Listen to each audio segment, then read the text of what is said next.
بلغنا رسوله النبي الأمين المكين الكريم ونحن على ذلك لمن الشاهدين والشاكرين والذاكرين والحمد لله رب العالمين۔ سارے جہان کے مرکز عقیدت مصطفیٰ جان رحمت، شمع بزم ہدایت، حضور احمد مجتبیٰ حضرت محمد مصطفیٰ صلی اللہ تعالی علیہ وسلم کی بارگاہ عالی جاہ میں جی لگا کر ہدیۂ درود و سلام پیش کریں اور پڑھیں اللہم صلی علی سیدنا شفیعنا حبیبنا مولانا محمد معدن الجود والکرم منبع العلم والحلم والحکم مالک وسلم صلی علیہ صلاۃ و سلام علیک یا رسول اللہ وسلام علیک یا حبیب اللہ وسلام علی ذالک العظیم۔ یہی خواہش ہے کہ تعلیم قرآن عام ہو جائے، ہر ایک پرچم سے اونچا پرچم اسلام ہو جائے، ہر ایک پرچم سے اونچا پرچم اسلام ہو جائے، نہ ہو ماحول سے مایوس دنیا خود بڑا اپنی، نئی کشتی نئی آندھی نیا طوفان پیدا کر، نہیں تیرا نشیمن قصر سلطانی کے گنبد پر، تو شاہین ہے بسیرا کر پہاڑوں کے چٹانوں پر، تم خان بھی ہو مرزا بھی ہو افغان بھی ہو، سچ بتاؤ کہ کیا تم مسلمان بھی ہو، زبانے پر بھی دیا لا الہ تو کیا حاصل، دل و نگاہ مسلمان نہیں تو کچھ بھی نہیں، اپنی مٹی پہ ہی چلنے کا طریقہ سیکھ لو، سنگے مرمر پہ چلو گے تو پھسل جاؤ۔ ہماری اور آپ کی یہ مشترکہ خوش نصیبی ہے کہ زندگی کی تمام راتوں میں سے اپنی ایک رات کو علم سیکھنے اور سکھانے کے لیے وقف کر رہے ہیں۔ میں علماء کرام کا بھی مشکور ہوں جنہوں نے اتنی شدید گرمی کے باوجود رات کے 11 بجے حساس بساس اور نورانی چہروں کے ساتھ یہ تشریف فرما ہے، اور آپ حضرات بھی گرمی کو بالائے طاق چھوڑ کر اپنے اپنے نرم و نازک بستروں کو چھوڑ کر اس بزم محبت میں حاضر ہے۔ قاسم العلوم کے چلانے والے جملہ افراد، جملہ معاونین، جملہ معلمین، حاضرین ناظرین سامعین، قابل مبارکباد ہے کہ آج آپ نے عظمت قرآن کے سلسلے میں، حفظ قرآن کی تکمیل کے سلسلے میں اس بزم محبت کا انعقاد کیا۔ بہت اچھی شاعری ہندوستان کے 2 بڑے شاعروں سے آپ نے سماعت کی، 2-3 مفتیان نظام خدائے اسلام شورائے اسلام اس بزم محبت میں حاضر ہے۔ الحمدللہ سب کے سب اپنی جگہ پہ علم و ادب کے پہاڑ ہیں۔ ان بزرگوں نے اپنا قیمتی وقت اس فقیر کے حوالے کیا۔ یقیناً دنیا کی ساری کتابیں ایک طرف اور تنہا قرآن عظیم ایک طرف۔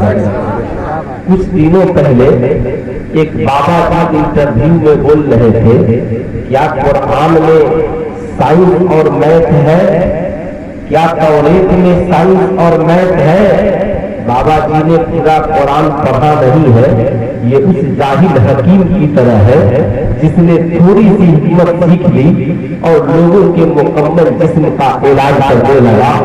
بابا جی نے 2-4 آیتوں کو سنا ہے، قرآن کہتا ہے کہ بیان میں کل شیء، ہر چیز کا روشن بیان قرآن کے اندر موجود ہے۔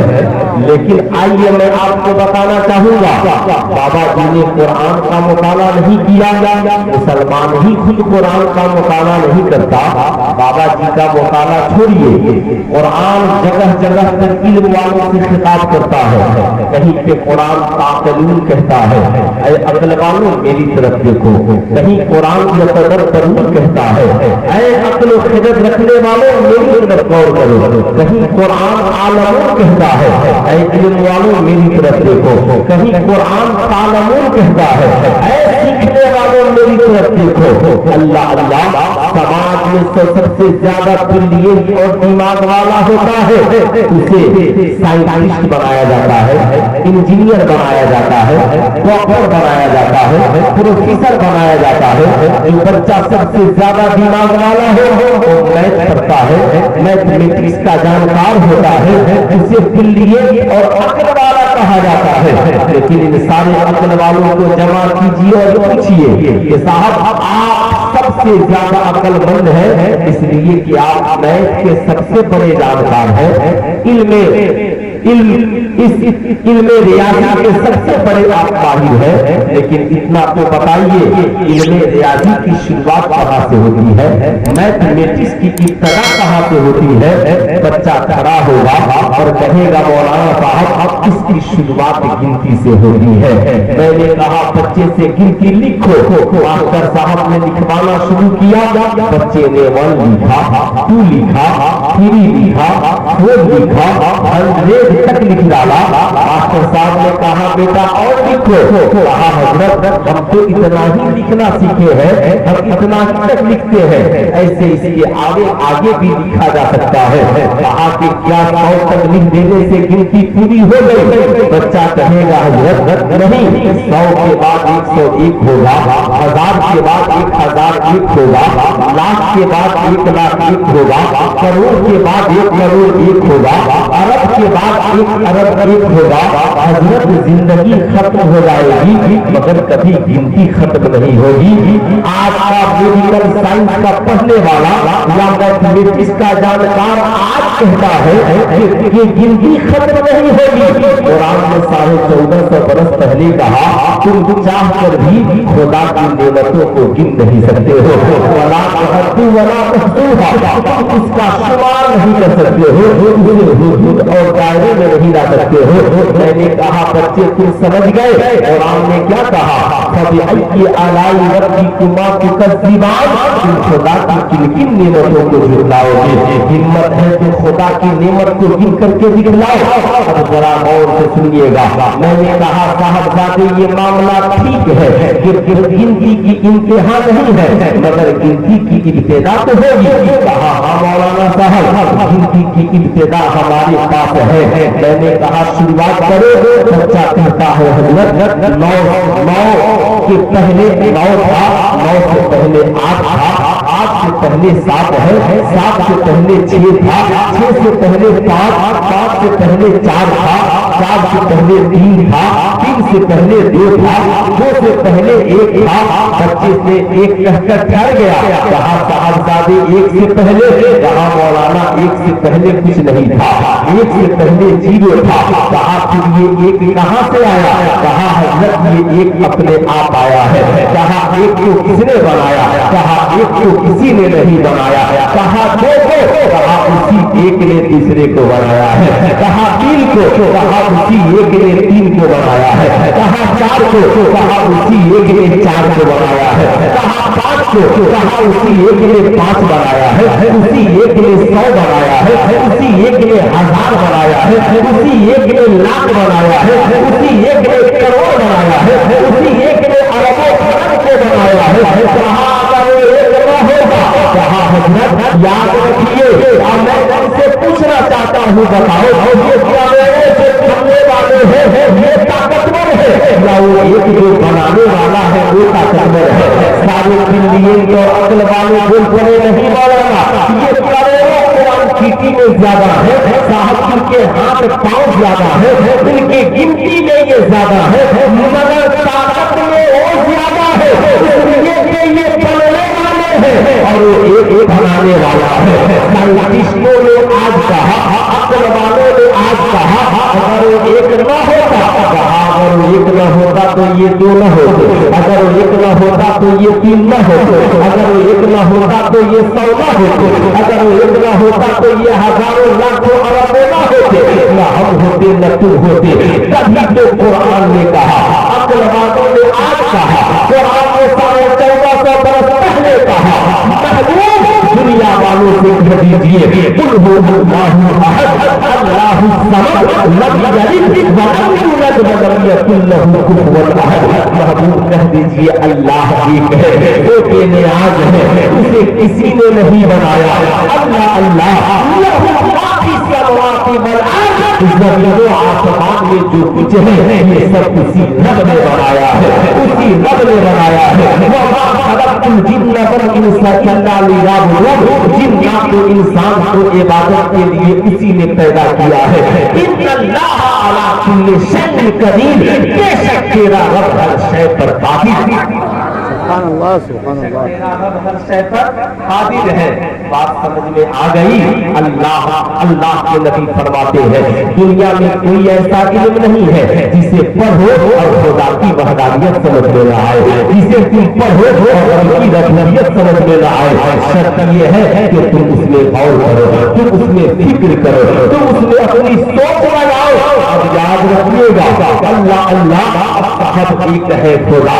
اب دوسرا کون ہے کہ ایک کے بعد یہ دوسرا بنا ہے, یہ دوسرا کون ہے؟ قرآن کہتا ہے قد جاءکم برہان من ربکم, اے میرے محبوب میں ایک ہوں اور دعویٰ ہوں اور میں نے تجھے دلیل بنا کر بھیجا.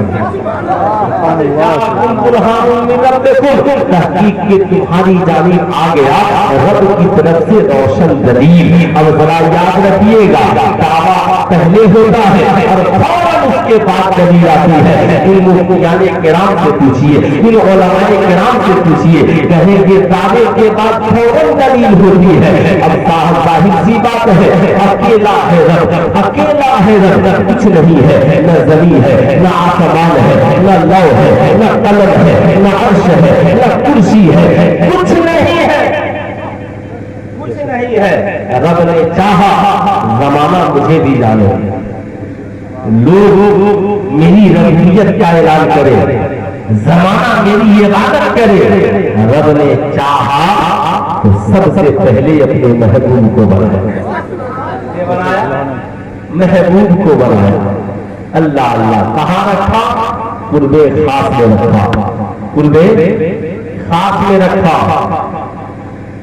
قرب خاص میں رکھا. کہا محبوب میں دعویٰ اور تو دلیل. یہی وجہ ہے جب نبی دنیا میں آئے تو نبی کی آمد سے پہلے جتنے انبیاء آئے, جب ان کی قوم پوچھتی اللہ ایک ہے دلیل دیجئے, تو رب کہتا انہیں یہ دلیل دو, یہ دلیل دو, یہ دلیل دو. حضرت ابراہیم نے پوچھا مولا میری قوم کہہ رہی ہے خدا ایک ہے تو دلیل دو, کیا دلیل دو؟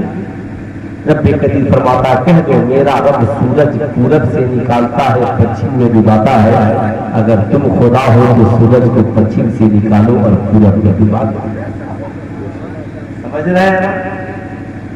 نمرود ہکا پکا رہ گیا, خاموش رہ گیا, تو رب دعویٰ ہے.